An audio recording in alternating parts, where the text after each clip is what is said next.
Depois que vocês permitiram, eu vou começar aqui a gravação. Então, vou começar aqui a gravação, certo? Depois que vocês me permitiram. Então, vocês estão vendo aí na tela que a gente vai começar uma outra... resolver esse problemas tipo, agora de um outro módulo, né? Que é o módulo de hidrometeorologia. Então, dando uma olhadinha aqui, vocês estão vendo aqui aquela figura clássica do nosso blog, né? A gente tem aqui um compartimento que a gente chama de compartimento atmosférico, um compartimento que a gente chama de compartimento superficial, e um compartimento que a gente chama de compartimento subsuperficial. Nós começamos a disciplina, nós começamos no módulo Pensando como Hidrólogo. Então, nesse módulo Pensando como Hidrólogo, o que foi que a gente fez? No módulo Pensando como Hidrólogo, a gente, basicamente, tentamos construir uma visão de conjunto, uma visão de conjunto de todos esses compartimentos, né? A gente foi analisando aqui para ver como é que se comportava aqui o ciclo hidrológico na sua inteireza, né? E aí vimos os processos hidrológicos, os conceitos básicos de risco, hidrologia. Quando a gente terminou a análise dessa visão de conjunto, né, que a gente chama de uma visão mais sincrética, né, que é a primeira visão que tenta mostrar de forma mais integrada as questões da hidrologia, a gente começou a analisar aqui, fomos aqui para a superfície. Na superfície, a gente começou a definir o que era uma bacia hidrográfica, que é a região que drena suas águas por um único ponto, chamado de exutório. Vimos as características dessa bacia hidrográfica, vimos que a forma da bacia hidrográfica influencia e determina e condiciona o regime de vazões. Né? Vimos que existem características fisiográficas que são o uso do solo, o tipo de solo, e outras características fisiográficas da bacia. Então, a gente explorou esse tema da bacia hidrográfica, e vocês estão com a responsabilidade, inclusive, de desenvolver uma primeira parte do projeto, que é exatamente o de recuperação dessas características fisiográficas da bacia. Perfeito. Aí, agora, nós saímos desse compartimento superficial para o compartimento atmosférico. E aí, no compartimento atmosférico, vocês já viram as videoaulas, onde vocês tiveram aí informações sobre a parte de hidrometeorologia e a parte de climatologia. A parte de hidrometeorologia, vocês viram aqui essa questão da composição da água aqui na atmosfera, quanta água é passível de ser armazenada na atmosfera, né, essas características de métricas de medida de umidade na atmosfera. E aí, na parte de climatologia, vocês começaram a ver que essas colunas atmosféricas elas se intercomunicam, inclusive na escala planetária. E aí vocês viram lá todo o processo de transporte de umidade, de momento, né, de energia, que acontece no processo da atmosfera, os processos de circulação, né, viram lá o conceito da célula de Hartley, da célula de ferro, da célula polar, o conceito, como é que o El Niño e a célula de Walker condicionam o clima em várias partes do planeta. Então, vocês tiveram aí já uma primeira visão sobre essa parte da climatologia e da hidrometeorologia. E agora, nós vamos entrar numa fase de resolução de alguns problemas ligados à parte de hidrometeorologia. Basicamente, eu selecionei para vocês 6 problemas que nós vamos resolver a partir de agora. O primeiro deles é um problema relativamente simples, né, que é esse aqui. O primeiro problema é a seguinte pergunta: qual a diferença percentual de energia incidente no topo da atmosfera em Fortaleza e em Porto Alegre no dia de incidência máxima e no dia de incidência mínima ao longo do ano? Então, eu vou discutir essa questão com vocês de forma mais, até uma análise mais quantitativa de como é que esse processo ele ocorre, tá? Então, primeiro, o que é que eu estou querendo observar aqui para vocês? O que eu estou querendo mostrar para vocês e lembrar é que a quantidade de radiação que chega à superfície do planeta, ela é uma quantidade de radiação que ela muda, né, com as estações do ano, mas ela também está associada a essa mudança das estações do ano, não só em função da elipse, né, que a Terra realiza em torno do Sol, certo? Como também ela está associada à questão de você ter uma inclinação aqui do eixo da Terra com relação ao plano em que ela gira em torno do Sol. Então, se nós temos aqui, por exemplo, o Sol e aqui temos a Terra ela não gira, o eixo da Terra não é perpendicular a esse plano em que ela gira em torno do Sol. Esse eixo da Terra ela tem um ângulo de 23,5 graus, como vocês já viram nas aulas teóricas, né?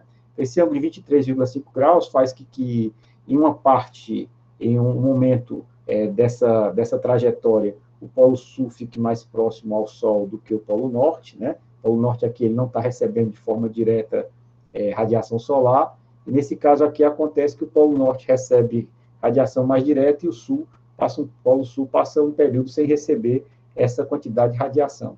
Essa inclinação da Terra é que faz com que haja aí as estações do ano. As estações do ano, elas são também fortemente condicionadas por conta disso, porque quando o Polo Norte está recebendo aqui uma quantidade maior de radiação, derrete neve, enquanto forma neve aqui, por exemplo, e forma gelo aqui no Polo Sul, né? E, além disso, o ponto onde vai estar o Sol em zênite, ele vai mudar, no verão do hemisfério norte, ele vai estar sob o Trópico de Câncer, que é 23,5 graus norte, e quando é verão no hemisfério sul, nós vamos ter o Sol em zênite aqui no Trópico de Capricórnio, que é em torno de em 23,5 graus sul, né? Então, nessa faixa aqui é exatamente a zona mais quente da Terra, e, em função disso, há, então, uma mudança, né, da posição de máxima radiação em torno do ano, que é exatamente o que nós estamos vendo aqui nesse gráfico. Então, esse gráfico aqui, ele está colocando aqui, informando para nós, a quantidade de radiação em watt por metro quadrado, né? Vocês já viram lá a quantidade de radiação média que chega no planeta, mas essa radiação ela é distribuída de forma desigual durante o decorrer do ano. Então, a gente vai ter épocas aqui, por exemplo, onde o hemisfério norte, pegamos, pois, o hemisfério norte. Nessa época aqui de janeiro, é inverno no hemisfério norte, e por ser inverno no hemisfério norte, aqui a quantidade de radiação, inclusive, é razoavelmente muito pequena, que chega lá no polo, praticamente zero, né? E aqui, quando é verão no hemisfério norte, nós temos aqui até 500 watts por metro quadrado chegando de radiação no hemisfério norte, e depois, então, a gente tem um ciclo. Se você olhar aqui nessa latitude, a gente tem aqui um ciclo muito claro de quantidade de radiação que chega, que está materializando a sazonalidade do clima, está materializando essa variação que a gente vai ter das características climáticas. E vocês observam que, quando é próximo ao Equador, praticamente a quantidade de radiação é a mesma. Isso faz com que aqui a gente tenha um ciclo sazonal mais pronunciado em altas latitudes do que em baixas latitudes aqui próximo à região do Equador. E é exatamente sobre esse ponto que o exercício está querendo chamar a atenção, né?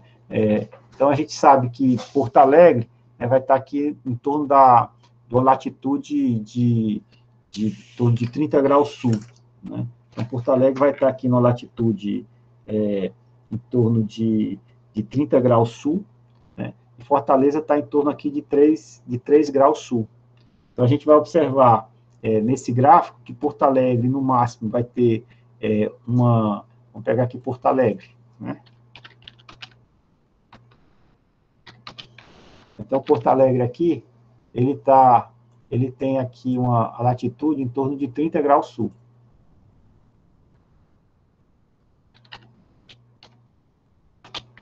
Sul, certo? Então, 30 sul, quando é na época do verão do hemisfério sul, ele vai ter aqui uma quantidade de radiação em torno de 500 watts por metro quadrado.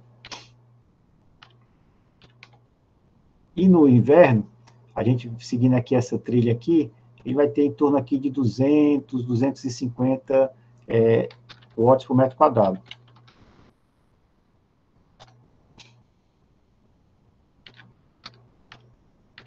Pronto. Em Fortaleza, né, Fortaleza, que é 3 graus sul, aproximadamente. No verão, em Fortaleza, em 13 graus sul, estamos por aqui, nós vamos ter aqui por volta aqui de 400, um pouco mais de 400 no verão, né, 400, mas é praticamente 400, que aqui é 400, e aqui também, aqui deve ser 450, né? Então, de 450, e aqui vai ter por volta 450, aproximadamente, watts por metro quadrado. Tem essas contas, e a gente vai ter aqui no verão em torno aqui de 375, algo assim aqui, watts por metro quadrado. A diferença aqui, a gente observa, em Porto Alegre, essa diferença está em torno de 250 watts por metro quadrado, e em Fortaleza, a gente tem uma diferença entre as estações do ano em torno de 75 watts por metro quadrado. Isso que nós fizemos aqui, do ponto de vista mais de uma análise gráfica, pode ser feito a partir de algumas equações, que a gente tem que ter equações que descrevem, né, a duração do dia, quantidade de radiação que chega naquela região no topo da atmosfera.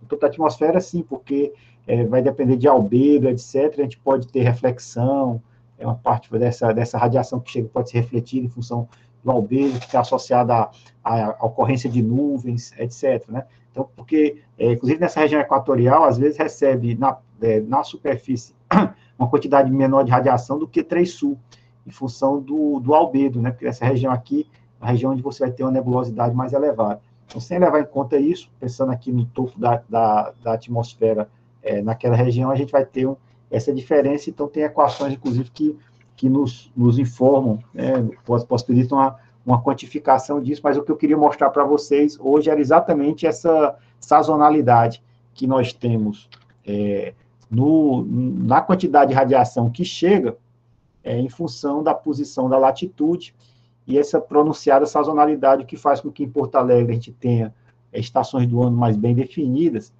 e aqui as estações do ano, praticamente na região aqui próximo ao Equador, são definidas por período úmido e período seco, né? Possibilidade de chover e baixa possibilidade de chover, né? Então, essa diferença é basicamente isso. A gente aqui não tem um inverno muito característico e o verão muito característico. Inclusive, aqui tem até a gente até muda muito as estações do ano, né? Aqui na época do verão e do outono, a gente chama aqui muitas vezes de inverno, que é a quadra invernosa, que na realidade inverno no hemisfério norte. Aqui nós estamos no verão e no outono, aqui no hemisfério sul, no período que chove, aqui na nossa região, na região aqui de Fortaleza, em baixas latitudes, tá bem? Então, esse é o primeiro exercício que eu queria que vocês tivessem conhecimento. Tem alguma questão que vocês queiram levantar sobre isso?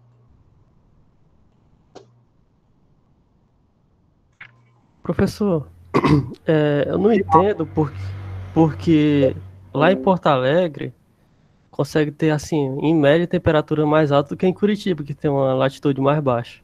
Aí você vai ter outros efeitos, né? Lembre-se, deixa eu mostrar aqui uma coisa para você. Lembre-se que as temperaturas, elas têm outros fatores que vão condicionar o clima, né? Os outros fatores que vão condicionar o clima, por exemplo, vai ser a questão da continentalidade, a questão do efeito orográfico. Então, por exemplo, qual é a altitude que você vai estar na região né, por exemplo, Curitiba é mais alto que Porto Alegre, né?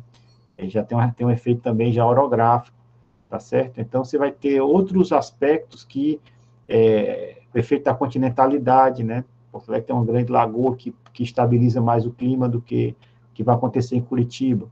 Então, se você for mais para a região de Santa Catarina e até o Paraná com elevações maiores, você já vai ter uma compensação em termos de temperatura, né? Você tem, por exemplo, os Andes, você vai ter, só para dar um exemplo mais extremo, né? o Chile, você pegar Santiago e pegar São Paulo, praticamente os dois estão na mesma latitude, e o Chile muito mais frio, né, próximo, inclusive, tem até neve, por conta desse efeito orográfico. Então, a orografia influencia, a questão, então, da continentalidade influencia muito, a existência de correntes marítimas modifica o clima. Se você pegar, por exemplo, o clima de Barcelona está praticamente na mesma latitude que está Nova York. Nova York você vai ter neve, e em Barcelona não. Por quê? Porque aí você vai ter um efeito em toda a parte oeste da Europa, de amenização da temperatura, em função de uma transferência de calor que existe através da corrente do Golfo. A corrente do Golfo, ele leva calor da região tropical para latitudes mais elevadas, e esse calor, a partir de quê? Da própria massa de água. A corrente, ela aqueceu, ela tem uma temperatura maior, quando ela sobe e encontra latitudes menores, ela vai liberando esse calor, e ao liberar esse calor, ela reduz esse efeito da latitude de temperaturas menores. Por isso que, e na parte, por exemplo, oeste do Atlântico, ninguém vai encontrar isso. Na parte leste do Atlântico, onde a corrente do Golfo está chegando, a gente vai encontrar esse efeito mais significativo, né? Então, por conta da transferência de calor por correntes marítimas, né? Então, o efeito da vegetação, a vegetação também modifica o clima, né? Você vai ter aí, por exemplo, a região equatorial, com a floresta amazônica, ou sem a floresta amazônica, é completamente diferente o clima. Quem já teve a oportunidade de ir para um parque, né, de Ubajara, ou ir para a Serra de Guaramiranga, e ficou fora da floresta, e entrou depois um pouco na floresta, vê o microclima da floresta bem diferente. Então, isso em mais larga escala, ele é proporcionado pelo processo da vegetação. Então, Raoni, o centro é esse, o problema central é esse. Você tem uma modulação do clima que não é feita só pela latitude, mas por esses aspectos que, entre outros, que eu acabei de sinalizar, que é a existência a posição geográfica, né, que é a latitude, mas você tem o efeito da massa de ar, que vai circular, por exemplo, frentes frias, etc., o efeito da continentalidade. Quanto maior a continentalidade, maior vai ser a variação de temperatura, né? Por exemplo, o hemisfério norte tem variações de temperatura maiores do que o hemisfério sul. Por quê? Porque aproximadamente 60 oeste, 80%, 60 norte, 80% da área é coberta por continentes, né, nessa latitude. Então, esse efeito da continentalidade, por quê? Porque o continente, ele tem uma capacidade térmica muito menor do que os oceanos, né?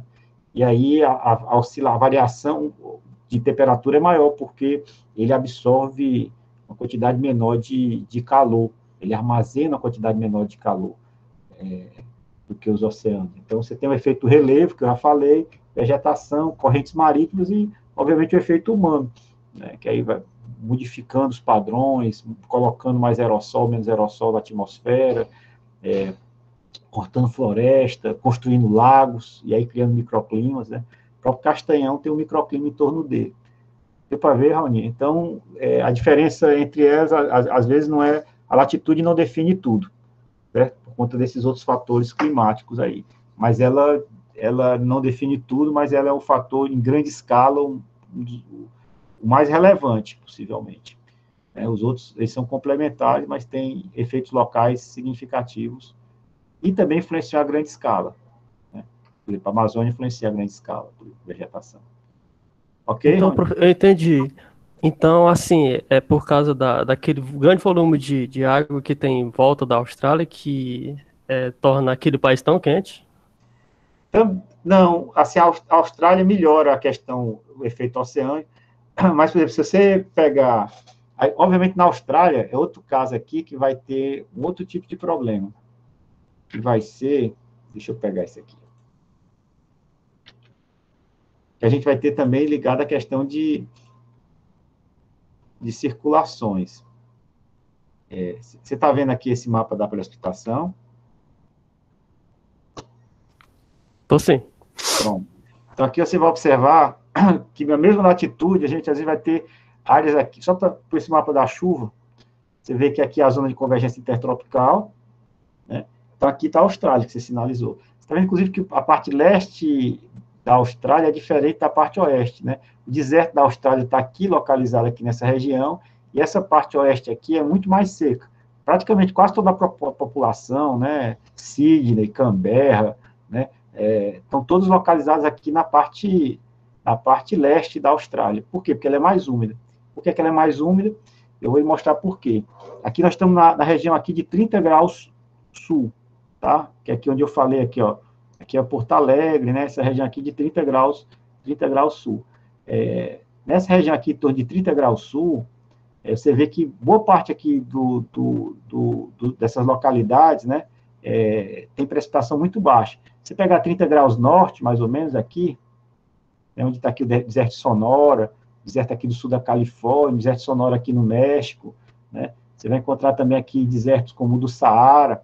Então, nessa latitude de 30 sul também, você vai encontrar também, principalmente na parte oeste dos continentes, região muito seca.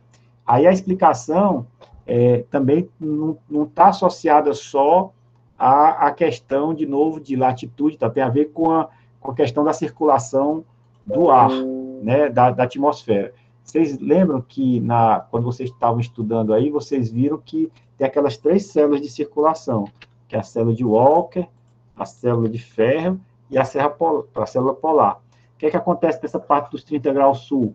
Uma das questões que vai acontecer é que aqui nessa região aqui equatorial, a gente vai ter ascensão de massa de ar, a massa de ar sobe, resfria-se, né? E na medida que ela vai subindo e vai se expandindo, e nessa expansão gerando resfriamento, ela vai tendo aqui, pode ter processo de condensação, e aí, em seguida, depois, se tiver as demais condições para precipitação, vai ter chuva.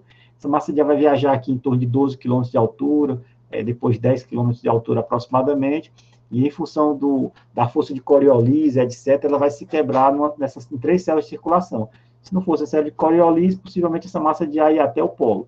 Mas como tem a força de Coriolis, ela se quebra, né? E ela vai ter aqui uma região de descida dessa massa de ar, que a gente chama tecnicamente de subsidência.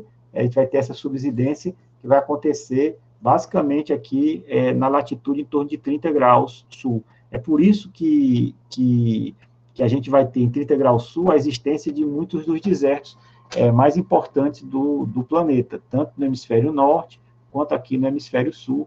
É por isso que a gente está vendo aqui essa quantidade aqui de precipitação mais baixa que a oeste da América do Sul, a oeste da Austrália, a oeste da Europa, a oeste da América do Norte, a oeste da África, tá? Então, é por conta dessa série de circulação. E por que é a oeste? Boa pergunta.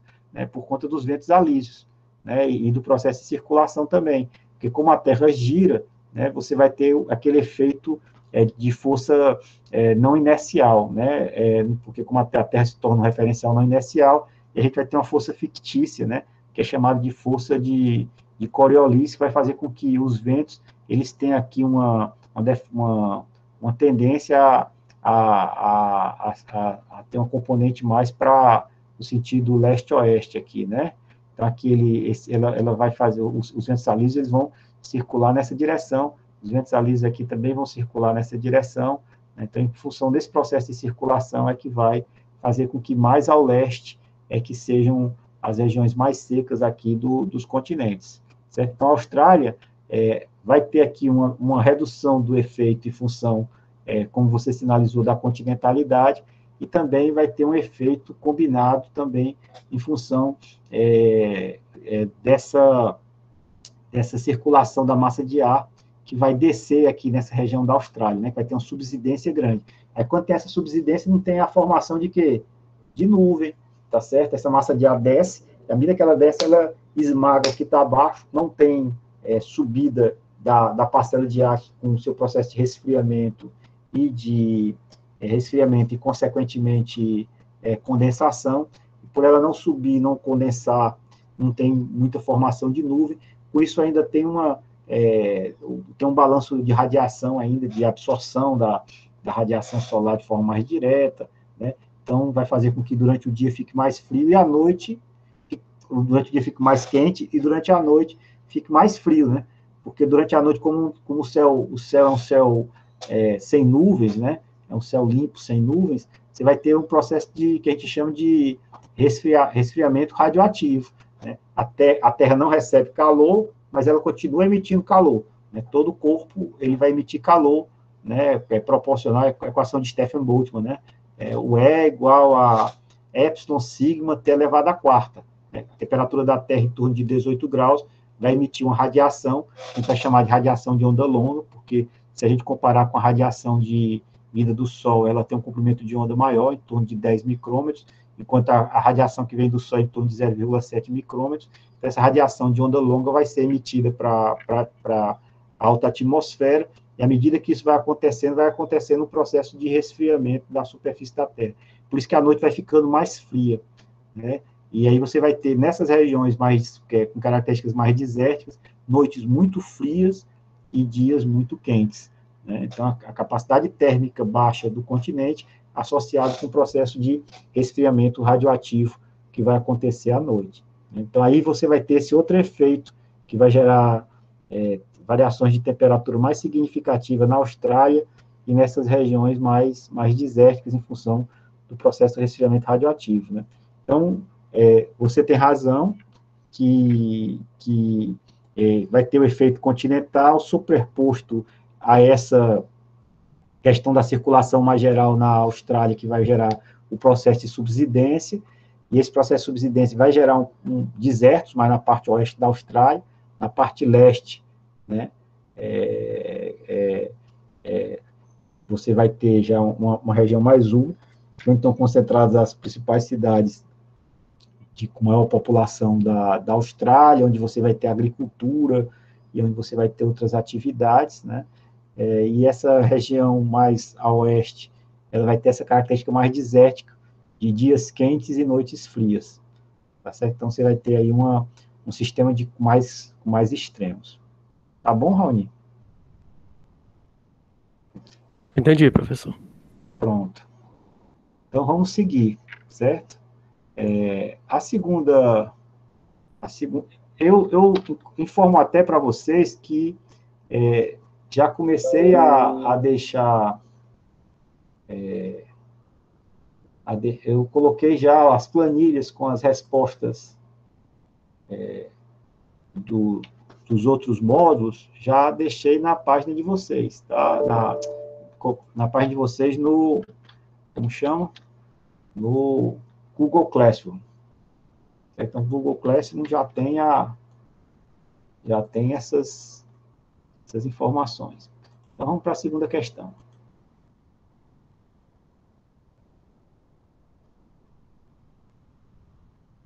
Então, a segunda questão é essa aqui. Professor, você pode tirar uma dúvida, por gentileza? Deixa eu ver quem está falando. Rodrigo. Diga lá, Rodrigo, pode falar. Professor, por gentileza, o termo de referência para o trabalho da barragem, o senhor colocou em algum daqueles arquivos que estão lá no Classroom? Tipo, o que é que o senhor vai precisar e tal? Coloquei. Mas isso não adianta, não ajuda muito. Né? Se eu disser exatamente onde eu coloquei. Deixa eu ver aqui. Eu não estava conseguindo localizar. Tem assim, deixa eu voltar aqui. Deixa eu voltar aqui, material, atividade. Você vai ter lá projeto da barragem, trabalhos, tá? Aí trabalho, você vai ter projetos da barragem. Opa, pronto. Aí projeto da barragem você vai ter. Deixa eu ver aqui. Vou confirmar se é esse mesmo. Não, aqui a lista.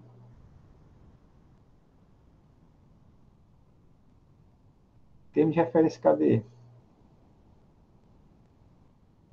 Não tá, né? Estranho.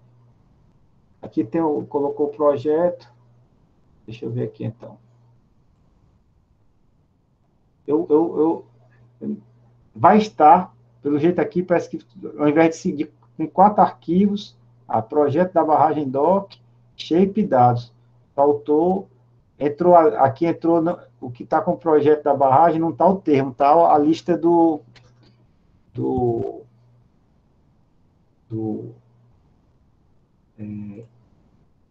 está exatamente a lista.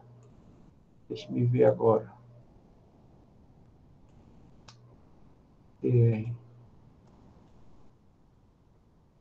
Pronto. Agora tá. Porque tava a lista e não tava o projeto. Alô? Tô Rodrigo? ouvindo, tô ouvindo. Pronto, pronto, Rodrigo. Vá lá que tá lá agora. Tá bom, professor, muito obrigado, certo? Nada. Ei, professor, só mais uma dúvida sobre as equipes. Você pode só confirmar se já mandaram da minha equipe, por gentileza? Não sei qual é a sua equipe, porque as só que eu li no início da aula, o que eu posso fazer, eu vou fazer o seguinte, como vocês, eu vou compartilhar com vocês minha planilha Excel, que tem o Certo. nome de todas as equipes, tá? Pronto, aí qualquer coisa a gente edita já. Não farei isso agora, farei no final da aula. Show, então. Obrigado, professor. De nada, Rodrigo. Alguém mais queria falar? Professor, é só para avisar para o Rodrigo que a equipe dele já foi confirmada, o senhor leu o nome dele já. Então, Rodrigo, já foi confirmado. Obrigado. Se alguém me pedir, tá ótimo assim. Então, vamos para frente. Então, a segunda questão da nossa lista é essa aqui. Assim, é bem simples, né? Qual é a medição? Medições em uma estação meteorológica localizada no Ceará indicam que a temperatura média é de 25 graus Celsius. Então, aqui tem uma temperatura média de 25 graus Celsius. Eu não estou botando aqui porque eu estou com dificuldade aqui de botar ainda sobrescrito. E a umidade relativa é de 60%. Né? A gente quer saber qual é a pressão parcial de vapor da água nessa temperatura e qual é a pressão de saturação. Tá? Então, vamos lá. Então, o primeiro ponto que a gente vai querer mostrar para vocês é esse aqui. Então, vamos responder. Então, aqui, vocês estão vendo aqui o gráfico que representa a variação do vapor, da pressão parcial de saturação de vapor, com a temperatura. O que é que a gente pode informar desse gráfico aqui? A gente pode ver nesse gráfico que você tem um crescimento exponencial, né? Da pressão parcial de vapor com a temperatura. Quanto maior a temperatura, maior a pressão parcial de vapor de saturação, que é a pressão parcial de vapor de saturação. O que é que significa isso? Pressão parcial de vapor de saturação, lembrando para vocês, que é a quantidade máxima de água que a atmosfera consegue reter. Qualquer quantidade maior do que a pressão parcial de vapor, a atmosfera vai ficar supersaturada, e o que deve acontecer é um processo de quê? De condensação. Né? E pressões abaixo, nessa mesma temperatura, suponha que 30 graus, pressões abaixo dessa significa que a atmosfera não está saturada. Né? Então, inclusive, uma das medidas de umidade relativa, a mais usada, é exatamente a relação da pressão atual, suponho que seja essa aqui, a pressão atual a pressão de vapor atual da atmosfera, dividida pela pressão parcial de vapor de saturação, né? A pressão parcial de saturação do vapor aqui na atmosfera. Né? Então, aqui a atmosfera está seca, que a gente chama, que ela não chegou à pressão parcial de vapor de saturação. Tá bom? Então, o que a gente quer saber aqui, no primeiro item, é saber exatamente qual é a pressão parcial de vapor de saturação. Perfeito?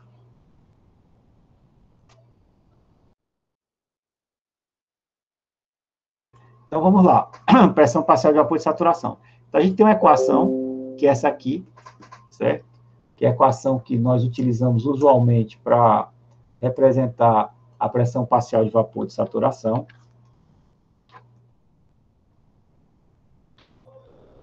Que é essa. Né? Onde a gente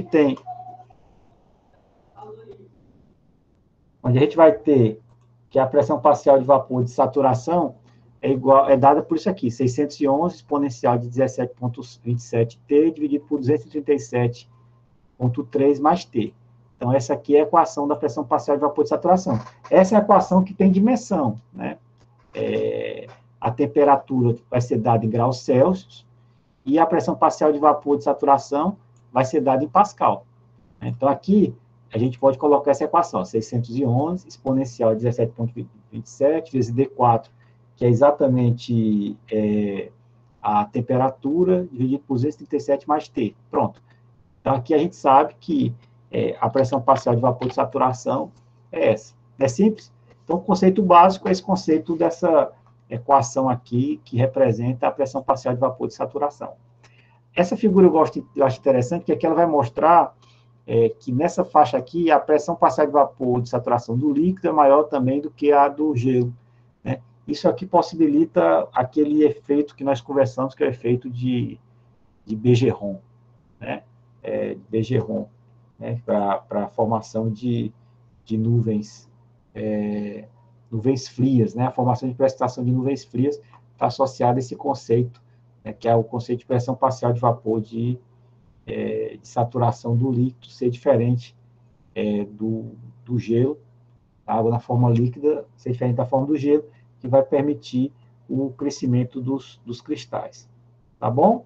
Então, notícia 1 é essa, foi dada. Certo? Notícia 2. Notícia 2 diz respeito exatamente a esse conceito de umidade relativa do ar, né? Então, a umidade relativa do ar, ela pode ser expressa por essa equação que eu estava falando para vocês.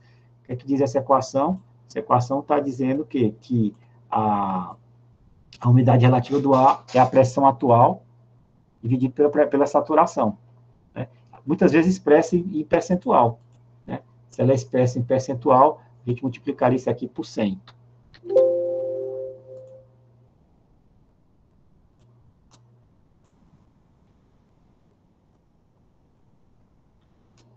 Certo? Por 100%.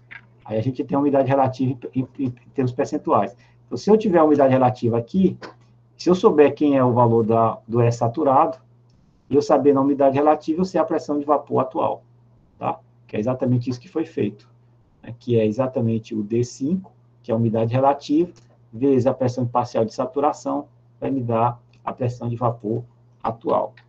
Então, a gente tem aqui em Pascal também, obviamente. Então, eu vou ter aqui 3.168 a 25 graus, que é mais ou menos aqui, esse valor da pressão parcial de vapor de saturação, e 1.901 é o valor atual. Tranquilo? Beleza?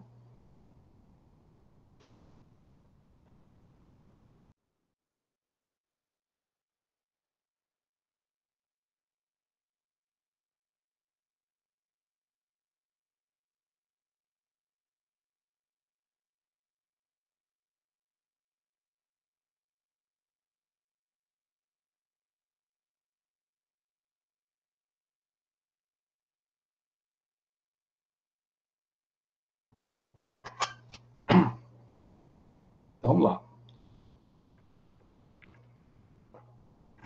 Beleza? Então, sigamos, pois. Terceira questão. Qualquer dúvida, me avisem.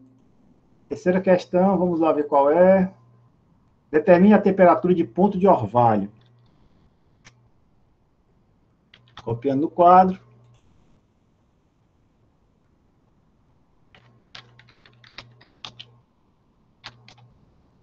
Questão 3.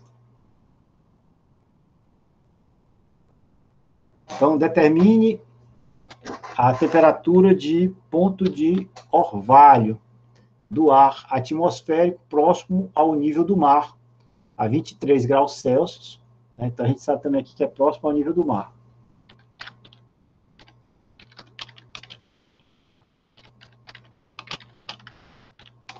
Próximo ao nível do mar, tem a umidade relativa de 70 e tem aqui a temperatura de 23 graus Celsius.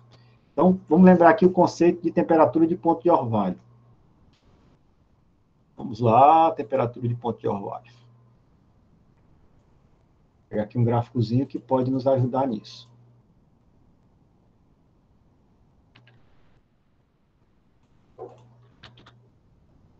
Então, vamos lá. Então, a gente tem aqui agora uma situação que é o quê? Eu tenho uma temperatura atual de 23 graus, aproximadamente aqui, mas Vamos pegar aqui nesse exemplo aqui, ele está usando outro. Então, a gente tem aqui uma temperatura, a gente sabe a umidade relativa, e a gente viu no exercício anterior que, sabendo a temperatura, e eu sabendo a umidade relativa, eu sabendo a temperatura, eu tenho condição de calcular qual é a pressão parcial de vapor de saturação. Sabendo a pressão parcial de vapor de saturação e a umidade relativa, eu tenho condição de calcular qual é a pressão parcial de vapor atual. Isso aqui é o famoso déficit de saturação, né?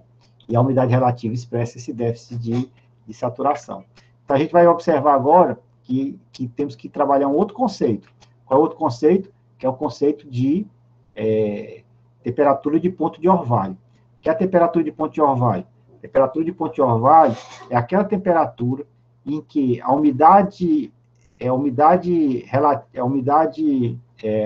a pressão parcial de vapor atual é igual à pressão parcial de vapor de saturação. Ou seja, qual é a temperatura em que essa pressão parcial de vapor, ela seria a pressão parcial de vapor de saturação.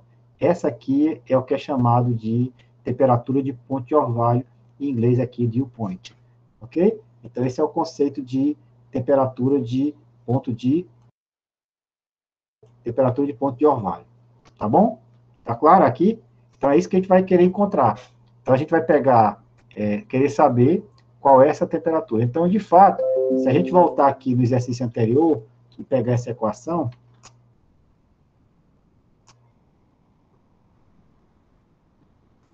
o que é que a gente vai ter?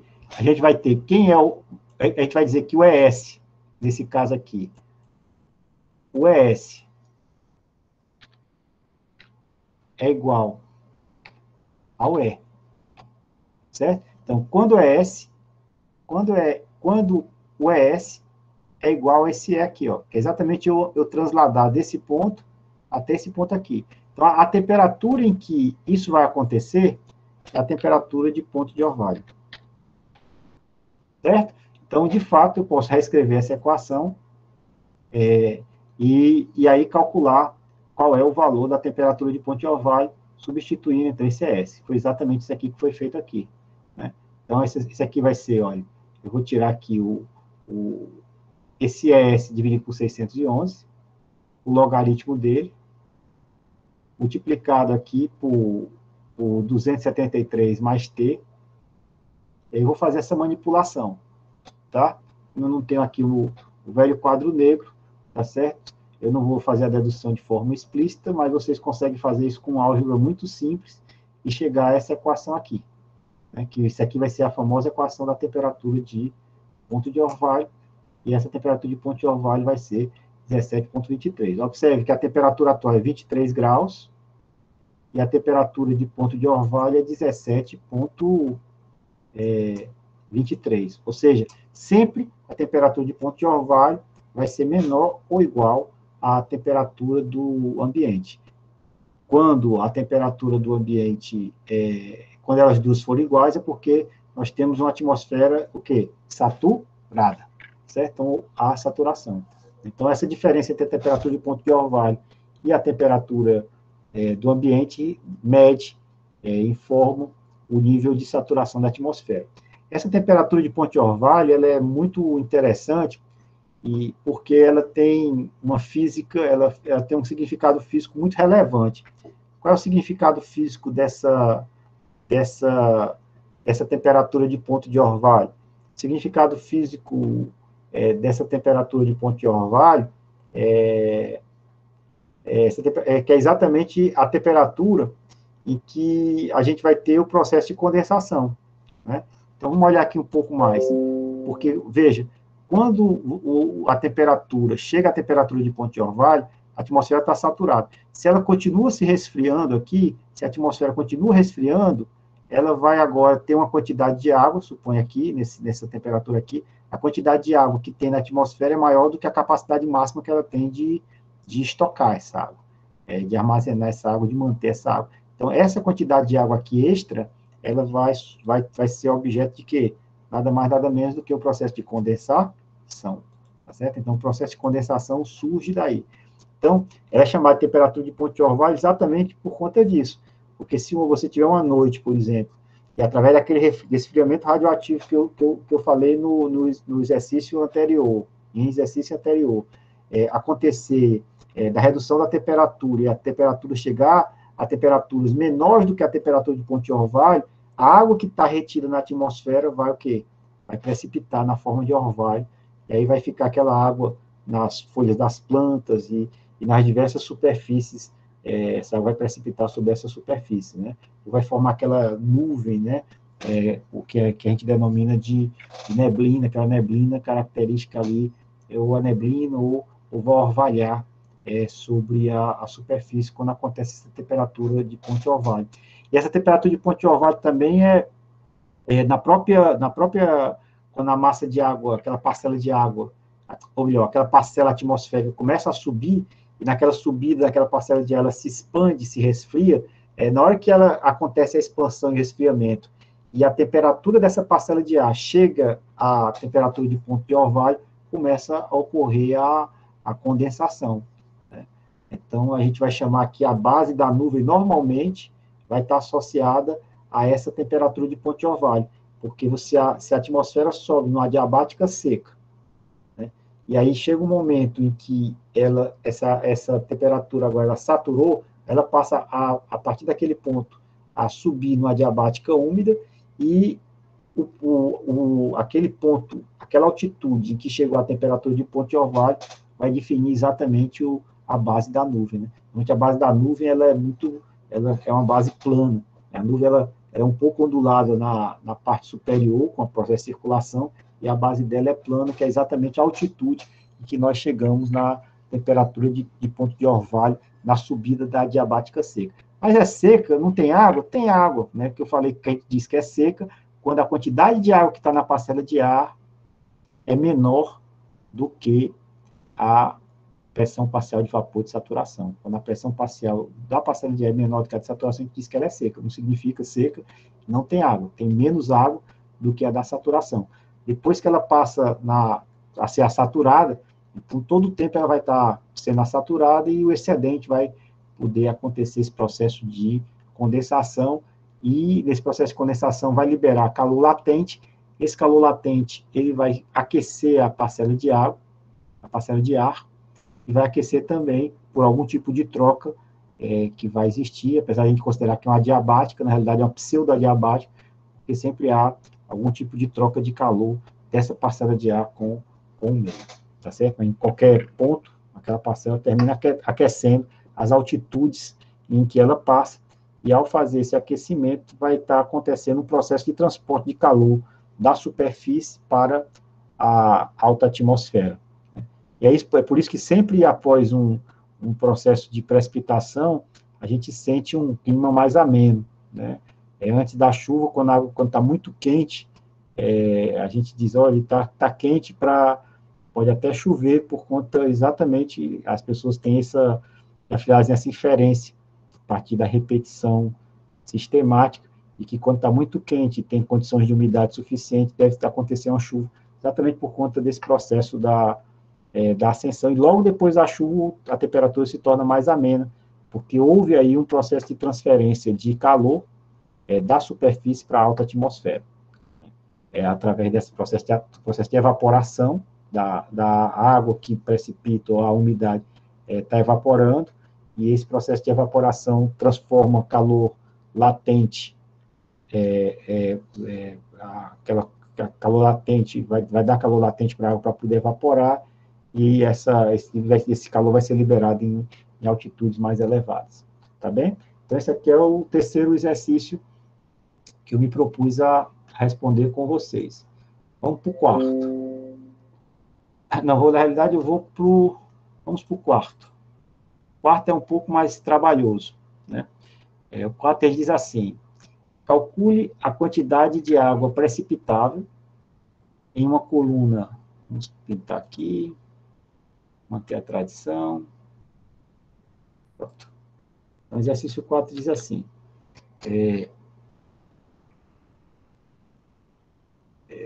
calcule. Está claro até aí, pessoal?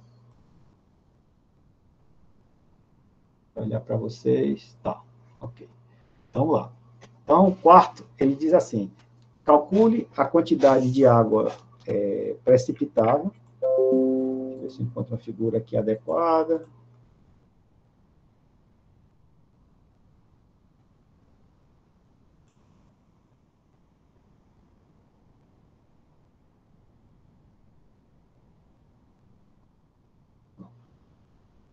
Vamos lá.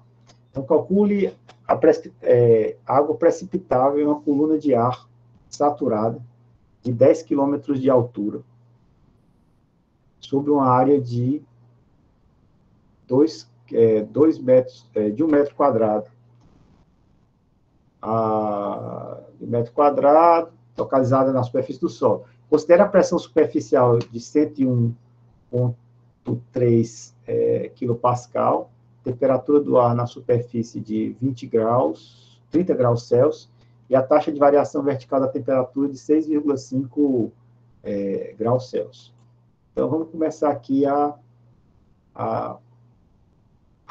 nosso jogo. Então, a gente tem aqui uma superfície, certo? Vou pintar essa superfície aqui de marrom. Então, temos aqui uma superfície. Essa superfície tem uma certa temperatura, certo? Qual é a temperatura aqui da superfície? A temperatura da superfície aqui é de 30 graus Celsius. Então, tem aqui uma temperatura igual a 30 graus Celsius, certo?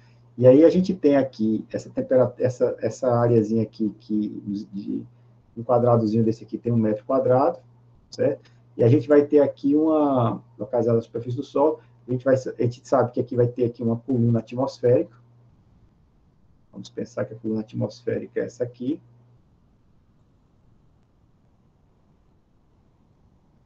Vamos aqui. Vamos desenhar uma coluna atmosférica.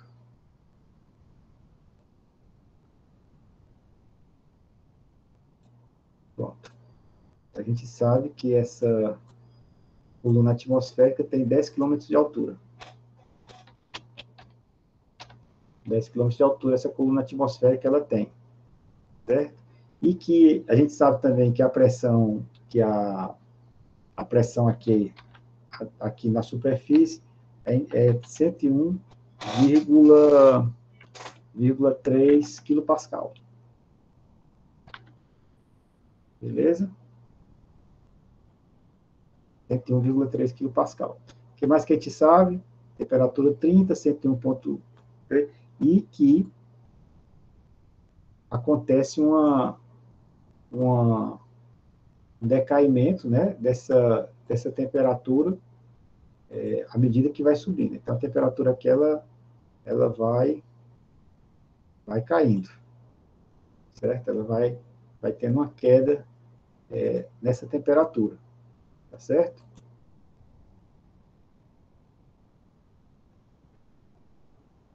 Essa temperatura aqui, ela vai caindo, e ela cai a uma taxa. A taxa de queda dessa temperatura, vou chamar de gama.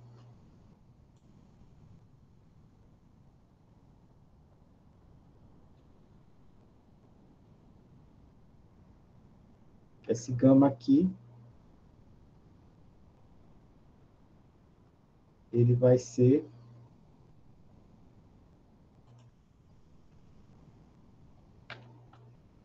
igual a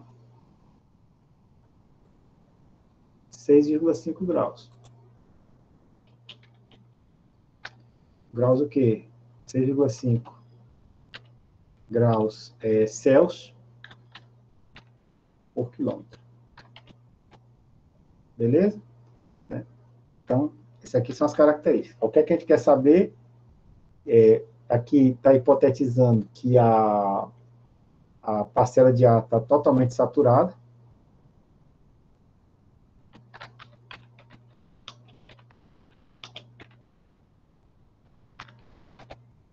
E a pergunta central aqui é qual é a quantidade de água precipitada. A pergunta é qual é a quantidade de água precipitada. Beleza. Vou subir aqui o tamanho dela, crescer. e vou botar em vermelho. Quantidade de água precipitada. Essa é a pergunta central, tá? Então, esse aqui é o nosso esquema. Ótimo. Então, vamos lá tentar responder essa pergunta. O que é que nós vamos fazer? Vamos pegar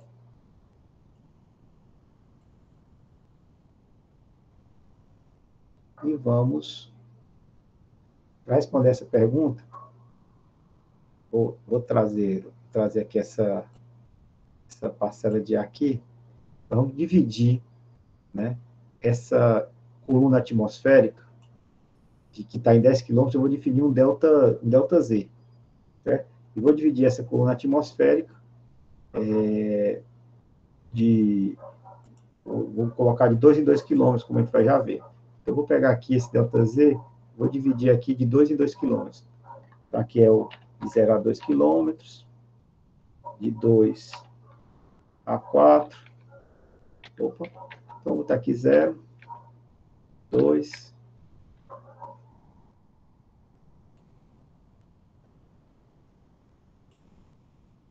4, 8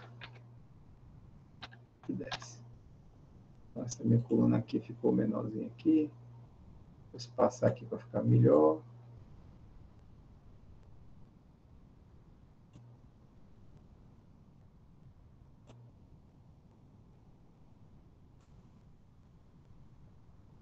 Pronto. Então, aqui, 2 em 2 km. Então, aqui eu vou ter aqui essa estrutura da minha parcela de ar. Aí, com isso aqui, o que é que eu vou fazer? Vou calcular para cada um desses segmentozinhos aqui da minha parcela de ar, qual é a quantidade de água precipitada, de 2 em 2 quilômetros, certo? E aí, depois eu vou somar a quantidade de água precipitada em cada um desses trechos. Certo? Como é que eu vou fazer isso?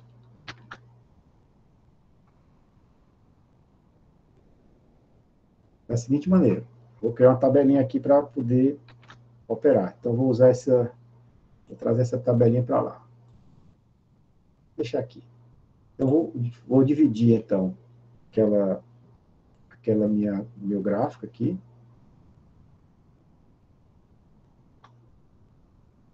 Vou trazer para cá.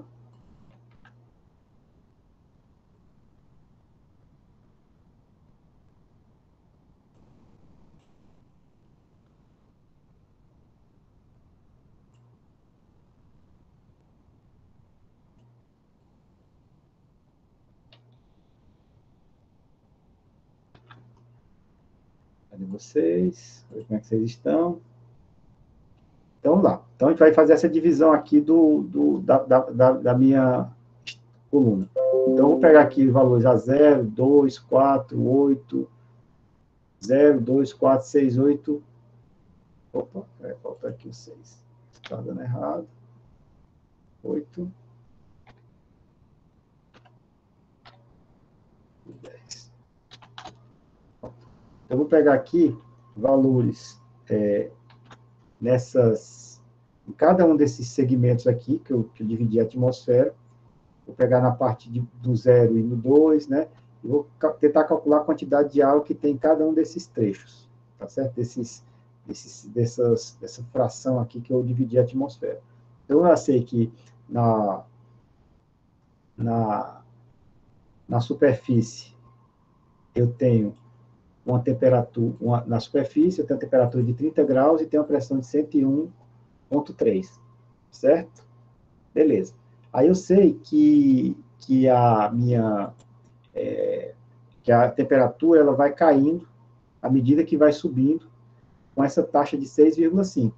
Então, aqui eu já sei, então, que eu vou ter D13, que é a temperatura na superfície, menos a taxa, que é de 6,5, que é o E2 aqui, que é a taxa de 6,5, vezes o C14, que é o valor da minha altitude.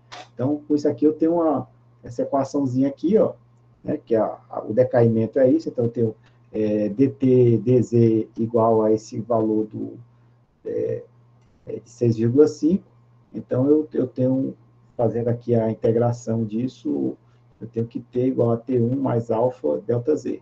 Então, eu tenho essa equaçãozinha linear, ele vai decaindo linearmente até altitudes mais elevadas. Então, aqui com isso aqui eu tenho a variação da minha temperatura em graus Celsius. Certo? Beleza.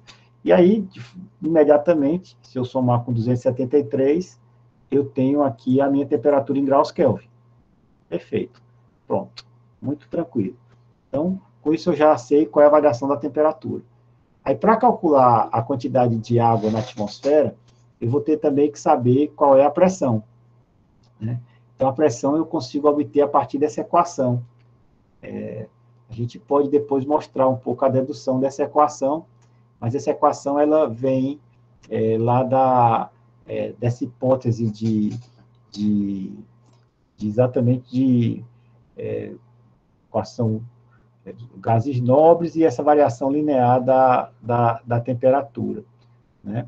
Em outro momento eu posso fazer de novo a demonstração, estou sem quadro aqui, mas eu posso depois dar umas pistas e eu vou colocar o livro do Venteschow Measurement Maze, esse exercício foi tirado de lá e ele traz a dedução dessa equação, né? E aí com isso aí, a gente sabe 101, a gente vai saber aqui como é que vai ter o decaimento da pressão à medida que a gente vai subindo a altitudes mais elevadas. E aqui, pela equação dos gases perfeitos, né, aquela famosa PV igual a nRT, né, que vocês já viram desde do ensino médio, né, essa equação ela pode ser escrita também como P igual a ρRT, que vocês devem ter visto na mecânica dos fluidos. Né, outra forma de escrever a equação universal dos gases. Então, a partir da informação da precipitação e da temperatura em Kelvin, e dessa constante desse valor da constante, que no nosso caso aqui para a atmosfera é 287 Joule por quilograma por graus Kelvin, a gente tem condição de calcular qual é o valor da densidade, ou na realidade aqui da quantidade de água que a gente vai ter, a massa por unidade de volume da atmosfera, tá certo? E aí a gente tem condição, que é a massa específica, na verdade aqui na densidade, que seria massa específica, certo? Então, a partir dessa informação, a gente tem condição de calcular qual é a massa específica aqui em todos os tramos aqui nas diferentes altitudes, tá? Então, com essa informação, aí eu sabendo também qual é o valor da temperatura em graus Celsius, eu tenho condição também de calcular qual é a pressão parcial de vapor de saturação. Então, facilmente, aplicando essa equação que nós aplicamos anteriormente, né? Sabendo a pressão parcial de vapor de saturação, eu tenho condição de calcular qual é a umidade específica. Também é passível de ser deduzido no livro do Venteschow Measurement Maze. Esse 0,622 é exatamente a razão entre a massa molecular de uma atmosfera úmida e seca, tá? Então, a partir daí, a gente tem o E sobre P, que é a pressão parcial de vapor de saturação dividido pela pressão. Por isso aqui eu tenho a umidade específica. Eu calculo a umidade específica, certo? E aqui, agora, eu calculo os valores de umidade específica e da massa específica, né? Média para a coluna. Então, esse caso aqui é só fazer a média aritmética do QV do início da parte inferior da coluna e a parte superior. Então, ele está dizendo aqui que faz uma aproximação linear da variação nesse trecho, né? Então, com isso a gente tem qual é o valor do QV. A mesma coisa a gente faz para o valor da massa específica. E a gente vai dizer que a quantidade de água em cada uma desses tramos que nós dividimos aqui a atmosfera, a gente vai ter que vai ser igual a umidade específica, vezes a massa específica, vezes a área da superfície, vezes o valor de ΔZ. Certo? Aí com isso a gente calcula qual é a massa de água que tem naquele intervalozinho aqui, naquele tramo. Quero observar que isso aqui a gente está considerando que toda a atmosfera está saturada. certo? Ou seja, que aqui a quantidade de água está associada a esse valor aqui da saturação. Se não tivesse, aqui está considerando E igual a saturação. Se não tivesse, teria que ter aqui a informação do perfil da temperatura de ponto de orvalho. Porque se tivesse a temperatura de ponto de orvalho, nós teríamos condição de calcular qual é a pressão efetiva que nós teríamos a pressão, com a pressão de temperatura de ponto de orvalho, nós teríamos condição de saber exatamente qual era a umidade específica, né? A gente saberia qual é a pressão parcial de vapor atual e saberia, então, calcular a umidade também específica para aquela temperatura de ponto de orvalho. Mas no nosso caso aqui, ele está dizendo que está saturado, ou seja, a temperatura de ponto de orvalho é a própria temperatura atmosférica, e aí, com isso, a gente já fez essa continha. Tá? E daí a gente sai calculando aqui os valores de quantidade de água retida em cada tramo, em quilograma, né? Aí a gente soma, aí a gente somando aqui toda a quantidade de água na atmosfera, a gente vai encontrar que tem uma massa de 77 quilogramas de água na atmosfera. Só que normalmente a gente não usa quilograma para expressar quanto choveu, né?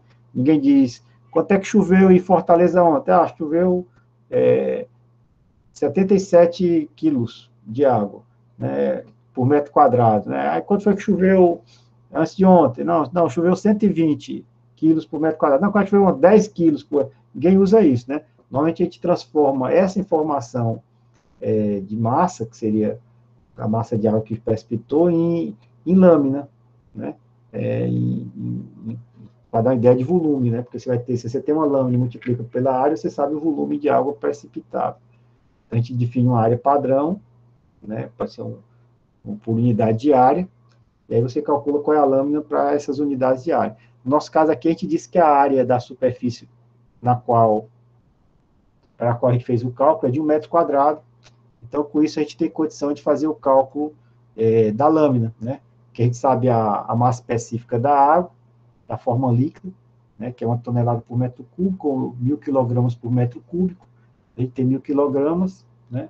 Vezes a área. Então, a massa dividido por isso aqui, L20, que é a massa dividido por isso aqui, né? A gente vai ter exatamente o valor do valor da lâmina, que dá 0,77 metros, transformando para milímetros, 77 milímetros. Ok? Tá certo? Então, esse aqui é o valor, esse aí seria o valor do total de água precipitável para essa coluna atmosférica saturada. Tá bom? Alguma dúvida?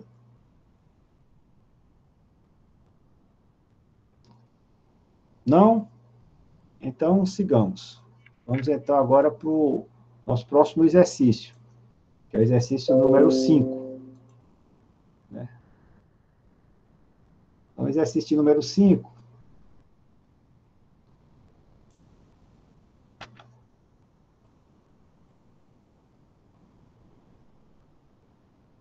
Vamos aqui. Ops. Deixa eu primeiro inserir algumas linhas aqui, para a gente poder trabalhar esse exercício de número 5.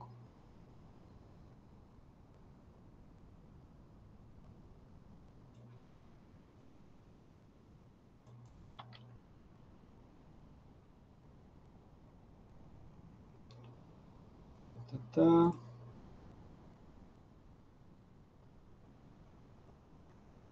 Copiando. Seguintes dados são disponíveis. Temperatura de bulbo seco.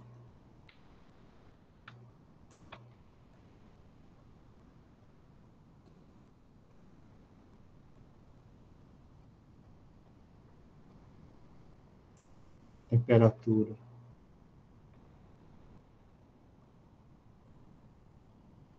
de bulbo úmido.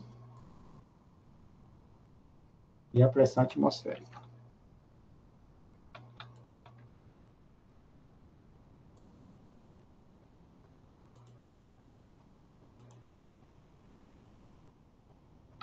E o que quer dizer saber a temperatura de ponto de orvalho.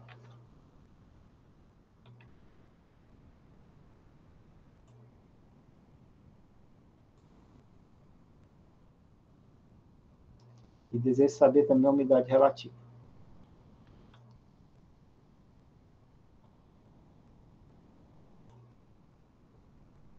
Beleza. Então, vamos lá.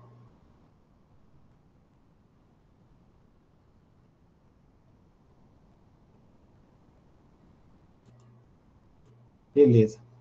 Aqui, a gente tem aqui informações de um equipamento chamado de pixômetro. Deixa eu pegar aqui. Cadê você? Tá aqui. Pronto. A gente tem aqui esse equipamento aqui, ó. Como é o nome desse equipamento? Ele chama-se pixômetro.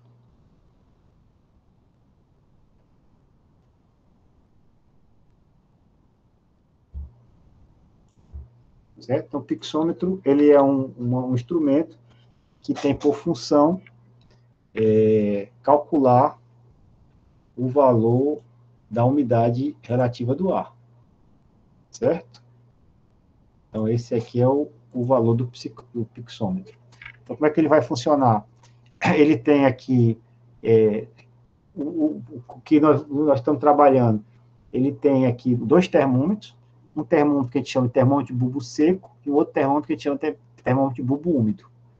Certo? E a diferença de temperatura desses 2 termômetros é utilizada para calcular o quê?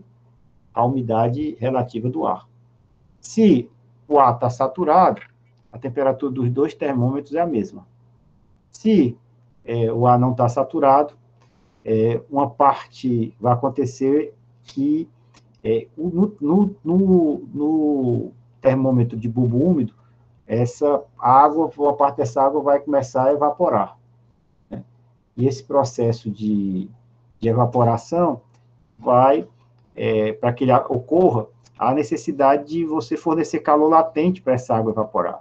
E uma parte desse calor latente vai ser oriunda da superfície aqui do bulbo do termômetro. Então, o bulbo do termômetro vai começar a perder temperatura, porque essa temperatura vai ser utilizada, a variação dessa temperatura vai ser uma parte da energia necessária para evaporar essa água, que em função de você ter a atmosfera seca. Então, quanto mais seca é a atmosfera, maior vai ser a evaporação, maior vai ser a quantidade de calor que vai ter que ser removida do termômetro, maior vai ser a queda de temperatura desse termômetro de bulbo úmido.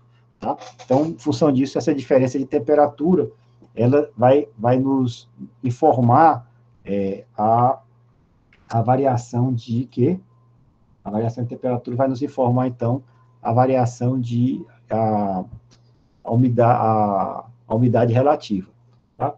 Então, a gente vai ter aqui uma equação, que é a equação básica do pixômetro, que é dada por essa expressãozinha aqui.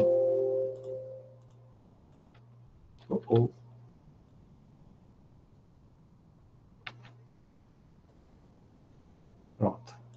Essa aqui é a expressão que apresenta aqui a equação do pixômetro, né? Onde a gente vai ter aqui a informação do bulbo úmido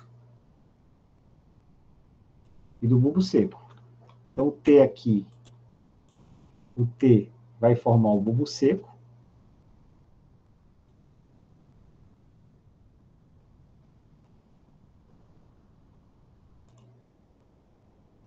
certo? O T vai ser o bulbo seco.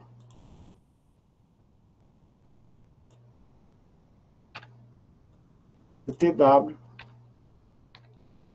vai ser a informação do bulbo úmido.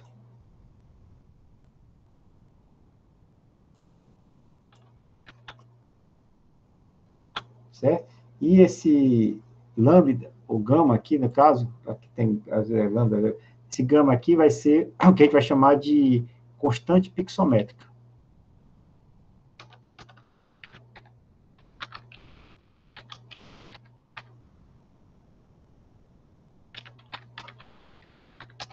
Pronto. Aqui a gente tem aqui a constante pixométrica.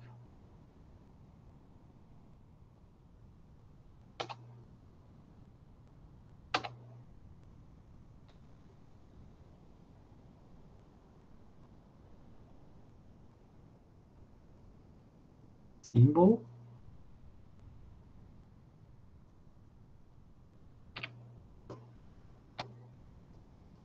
Pronto, temos aqui a constante pixométrica. Beleza? Então, pronto. Aí agora a gente tem condição de trabalhar aqui para poder fazer essas continhas. Então, a gente sabe, então, que a temperatura do bulbo seco é 28, bulbo úmido 21 e a pressão 100,4 kPa. Em Pascal, obviamente, dá esse valor aqui, né? 100.400 pascais. Então, aí a gente tem condição de calcular qual é o valor do ES, que é a pressão parcial de vapor de saturação, por aquela expressão que nós já calculamos anteriormente.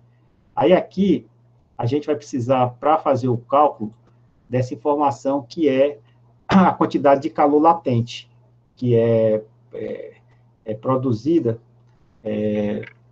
pela... Quanto é a quantidade de calor latente que é necessário para acontecer o processo de evaporação. Essa quantidade de calor latente pode ser dada por essa equação que representa aí o valor do calor latente em função da tal da temperatura. Tá certo? Então, essa equação aí, ela vai nos ditar quanto é o valor do calor latente. Certo? Então, muito bem, porque a constante pixométrica, ela vai ser dada por uma expressão que a gente vai ter aqui, olha, J10, que é o valor da temperatura, J10, que é o valor do CP, né, que é esse valor da capacidade térmica em função para a pressão constante, né, quanto é o valor. Então, a gente vai ter isso aqui, vezes o F12, que é exatamente o valor da pressão. Estou sem essa equaçãozinha aqui agora, bonitinha assim para poder mostrar para vocês, dividido pelo F16, que é o valor do calor latente, vezes aquele valor de 0,222, né, que é aquela relação entre as massas a massa molecular da atmosfera úmida e seca. Então, com isso aí, a gente tem o valor da constante pixométrica. Né? Então, com essa informação da constante pixométrica, a gente pode aplicar nessa fórmula. A gente vai ter aqui o valor do E, né, que a gente já viu como é que se calcula, certo? E a partir daí, a gente vai calcular o E a partir de quê? Dessa equação aqui. O E vai ser o EW mais a constante pixométrica vezes a diferença de temperatura do bulbo seco e do bulbo úmido, que é o que a gente está vendo aqui. Então, o valor da pressão parcial de vapor é de 3.402,19, certo? Então, a gente sabendo o valor da pressão parcial de vapor, sabendo o valor da pressão parcial de vapor de saturação, a gente consegue calcular o item B, que é saber a umidade relativa. Então, essa aqui é a resposta do item A, e a resposta do item B é uma consequência direta, porque a umidade relativa vai ser a pressão parcial de vapor de saturação atual dividido pela pressão parcial de vapor de saturação daquela temperatura. Então, a pressão parcial de vapor atual dividido pela pressão parcial de vapor de saturação. Então, a gente vai ter o valor da umidade relativa. Certo? Pronto. Eu acho que, para hoje, era isso que eu queria conversar com vocês, e aí a gente terminou resolvendo aqui esses 5 exercícios. Há um sexto, mas que eu acho que o tempo não nos permite, e eu deixo para nosso próximo encontro, que é exatamente, e aí termina essa apresentação desses 6 exercícios que eu havia escolhido, que é sobre a questão do El Niño, mas isso eu vou deixar para a próxima aula. Vou parar aqui a gravação agora. Interromper a gravação.